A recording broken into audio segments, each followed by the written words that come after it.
एक गांव में गोपाल नाम का किसान रहता था। परिवार में उसकी पत्नी और दो बच्चे, यही उसका संसार था। गुजारा करने के लिए वह अपने छोटे से खेत में फसलें उगाता था और उन्हें बेचकर अपना और अपने परिवार के लिए दो वक्त का खाना जुटा पाता था। कहने को उसके पास इतना धन नहीं था, लेकिन फिर भी वह काफी खुश था। एक दिन दोपहर को वह अपनी पत्नी के साथ खेत पर खड़े होकर कह रहा था, हे भगवान, अगर बारिश हो जाए तो इस बार सभी किसानों की फसलें अच्छी हो जाएं। उसकी पत्नी भी कहती है, हाँ, सही कहा आपने। अगर बारिश हो जाती है तो इस बार काफी अनाज हम किसानों के पास आ जाएगा। बारिश की आस में किसानों की उम्मीदें टूटने लगती हैं, लेकिन बारिश की एक भी बूंद जमीन पर नहीं गिरती। परिणाम यह होता है कि सभी किसानों की फसलें बर्बाद हो जाती हैं और सूखने लगती हैं। गोपाल की फसल भी पूरी तरह बेकार हो जाती है। ये देखकर गोपाल कहता है, हे भगवान, इस बार किसानों का बहुत नुकसान हुआ है। फसलें पूरी तरह नष्ट हो चुकी हैं। मैंने तो इस फसल और बच्चों की पढ़ाई के लिए कर्जा भी ले रखा था। अब मैं इस कर्जे को कैसे चुकाऊंगा? यह सुनकर गोपाल की पत्नी गोपाल को सहारा देते हुए कहती है, कोई बात नहीं, अब जो होना था वह तो हो गया। हमारी पड़ोस वाली दीदी कह रही थी कि राहुल भैया शहर गए हैं। हो सके तो आप भी शहर चले जाइए। शहर जाकर थोड़ा पैसे कमा पाएंगे तो कर्जा भी चुका देंगे। यह सुनकर गोपाल कहता है, हां, अब मेरे पास केवल दो ही रास्ते हैं। या तो मैं शहर जाकर थोड़े बहुत पैसे कमा लूं या फिर खेत बेच दूं। लेकिन मैं खेत बेचना नहीं चाहता, क्योंकि हमारे पालन पोषण का यही एकमात्र सहारा है। बाद में गोपाल और उसकी पत्नी दोनों मिलकर गोपाल के शहर जाने को ही उचित समझते हैं। अगली सुबह गोपाल शहर जाने की तैयारी करता है। वह अपनी पत्नी से कहता है, सुनो, मैं खाली हाथ शहर जा रहा हूं। कोशिश पूरी करूंगा कि कहीं अच्छा सा काम ढूंढ लूं और थोड़ा बहुत पैसा कमा लूं। जैसे ही कुछ पैसे हो जाएंगे, मैं तुम्हें खर्चे के लिए भिजवा दूंगा। आप मेरी और बच्चों की चिंता मत कीजिए, हमारा खर्चा ही कितना है। और फिर बाद में कुछ दिनों के लिए मैं मायके भी रह आऊंगी। आप अपना ध्यान रखिए और शहर जाकर पैसे कमाइए। गोपाल के जाते वक्त गोपाल की पत्नी उसे कुछ पैसे देती है। यह देखकर गोपाल कहता है, ये पैसे कहां से आए? गोपाल की पत्नी कहती है, मैंने थोड़ा थोड़ा करके ये पैसे जमा किए थे अपने बुरे वक्त के लिए। अब शायद इनका सही वक्त आ चुका है। ये लीजिए, रखिए। गोपाल थैला उठाता है, इसी में उन पैसों को रख लेता है और शहर के लिए रवाना हो जाता है। शहर पहुंचकर वह काम ढूंढना शुरू करता है, लेकिन पूरा दोपहर काम की तलाश करते करते वह थक जाता है, लेकिन काम नहीं मिलता है। उसके बाद वह एक बगीचे में जाकर पेड़ की छांव में बैठ जाता है। वहीं पास में दो जेब कतरे आपस में बात कर रहे होते हैं। सुन बे चंगुल, 3 दिनों से कोई भी मुर्गा हाथ नहीं लगा है। लगता है इसके पास काफी माल है। इस बार खाली हाथ लौटकर नहीं आना है। सही कहा मालिक, आपकी निगाहें तो बहुत तेज हैं। चल, अब तारीफ करना बंद कर और काम पर लग जा। मैं इसे बातों में उलझा लूंगा और तू इसका थैला लेकर एक 9-11 हो जाना। मालिक, वह सब तो ठीक है, लेकिन एक 9-11 नहीं, 9-2-11 होना। बकवास बंद कर और काम पर लग जा। उनमें से एक जेब कतरा गोपाल के पास जाकर उससे बात करने लगता है। अरे श्याम बाबू, कैसे हो? बड़े दिनों बाद दिखाई दिए हो। अरे भाई, आप कौन? मैं तो आपको जानता भी नहीं हूं, और मेरा नाम श्याम बाबू नहीं, मेरा नाम तो गोपाल है। अरे हां, तभी मैं कहूं कि मैं तुम्हारा नाम भूल रहा हूं। अच्छा, और बताओ क्या हाल है? अरे क्या बताऊं भैया, गांव से शहर आया हूं काम की तलाश में, लेकिन काम मिल नहीं रहा। अगर आप मुझे जानते हो तो मेरे लिए कोई काम ही बता दो।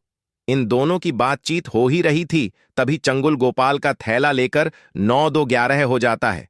पहला जेबा कतरा कहता है, अरे भाई, लगता है पहचानने में गलती हो गई, चलो मैं चलता हूं। अजीब लोग हैं शहर के, पहले खुद ही जान पहचान का दिखावा करते हैं और बाद में खुद ही अनदेखा करने लगते हैं। इतने में गोपाल की नजर अपने थैले की ओर पड़ती है, लेकिन वहां पर थैला न देखकर वह काफी निराश हो जाता है और कहने लगता है, शहर के लोग तो बड़ा ही निर्दय है, गरीब के थैले को भी नहीं छोड़ते। वह भगवान से प्रार्थना करता है कि वही उसकी मदद करें। इतने में गोपाल के पीछे से एक दर्द भरी आवाज आती है, बचाओ, बचाओ। गोपाल उस आवाज को सुनते हुए पीछे मुड़ता है और देखता है कि वहां एक घायल व्यक्ति जमीन पर नीचे पड़ा हुआ है। उसके आसपास से लोग गुजर रहे हैं, लेकिन कोई भी उसे सहारा नहीं दे रहा है।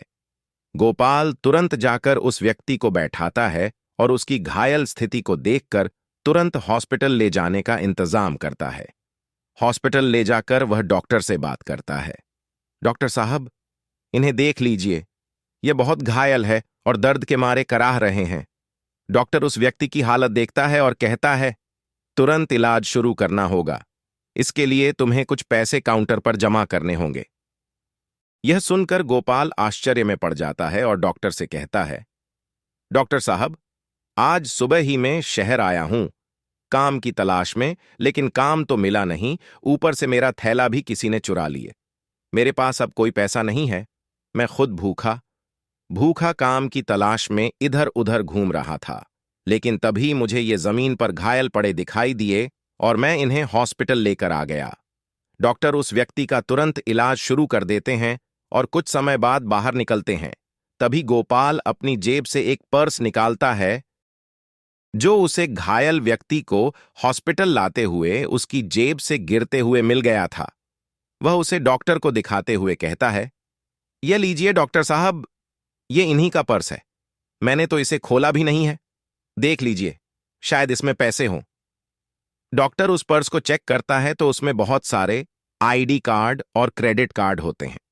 जब डॉक्टर उनकी आईडी कार्ड को चेक करता है तो उसे पता चलता है कि यह तो शहर के सबसे अमीर आदमी है। वो तुरंत गोपाल से कहता है, अच्छा हुआ जो तुम इन्हें हॉस्पिटल लेकर आ गए। तुम जानते हो ये शहर के सबसे बड़े आदमी हैं। मुझे नहीं पता, मैंने तो अपना फर्ज निभाया है। डॉक्टर गोपाल को शाबाशी देता है और कहता है, कल सुबह इन्हें होश आ जाएगा। तुम कल सुबह आकर इनसे मिल सकते हो। और वापस इलाज वाले कमरे में चला जाता है। गोपाल रात भर उस गार्डन में ही सोता है और सुबह होते ही वह हॉस्पिटल वापस आ जाता है। गोपाल डॉक्टर से पूछता है, डॉक्टर साहब, अब इनकी तबीयत कैसी है? डॉक्टर कहता है, अब बिल्कुल ठीक है, तुम इनसे मिल सकते हो। डॉक्टर उस व्यक्ति से गोपाल का परिचय कराते हुए कहता है, यह गोपाल जी हैं, इन्होंने ही आपकी जान बचाई है। घायल स्थिति में यही आपको हॉस्पिटल लेकर आए थे। यह सुनकर गिरधर जी, घायल व्यक्ति, कहते हैं, धन्यवाद मेरी जान बचाने के लिए। तुम हो कौन और क्या करते हो? तभी गोपाल कहता है, मैं गांव से शहर आया हूं एक अच्छे से काम की तलाश में, लेकिन अभी तक मुझे कोई भी काम नहीं मिला है। मेरे ऊपर कर्जा है। मैं उस कर्ज से मुक्त होने के लिए शहर पैसे कमाने के लिए आया हूं। गिरधर जी ये सोचकर हैरान हो जाते हैं कि यह व्यक्ति इतनी परेशानी में होते हुए भी मुझे हॉस्पिटल लेकर आया। वह कहते हैं, मुझे यह जानकर बहुत अच्छा लगा कि इस समय में भी तुम जैसा अच्छा और ईमानदार इंसान है। एक काम करना, कल मेरी छुट्टी है तो तुम कल सुबह ठीक इसी समय आना। मेरे पास तुम्हारे लिए काफी अच्छा काम है। गोपाल शुक्रिया अदा करते हुए वहां से चला जाता है और अगले दिन ठीक उसी समय हॉस्पिटल पहुंचता है। हॉस्पिटल से वे दोनों गिरधर जी के घर के लिए रवाना हो जाते हैं। घर में प्रवेश करते वक्त गोपाल उनके एक बड़े से महल और बड़ी बड़ी गाड़ियां देखकर हैरान रह जाता है और सोचता है कि यह व्यक्ति कितने अमीर होंगे। गोपाल अंदर जाकर सोफे पर बैठ जाता है। तभी गिरधर जी नौकर से उसके लिए पानी और खाने के लिए कुछ लाने को कहते हैं।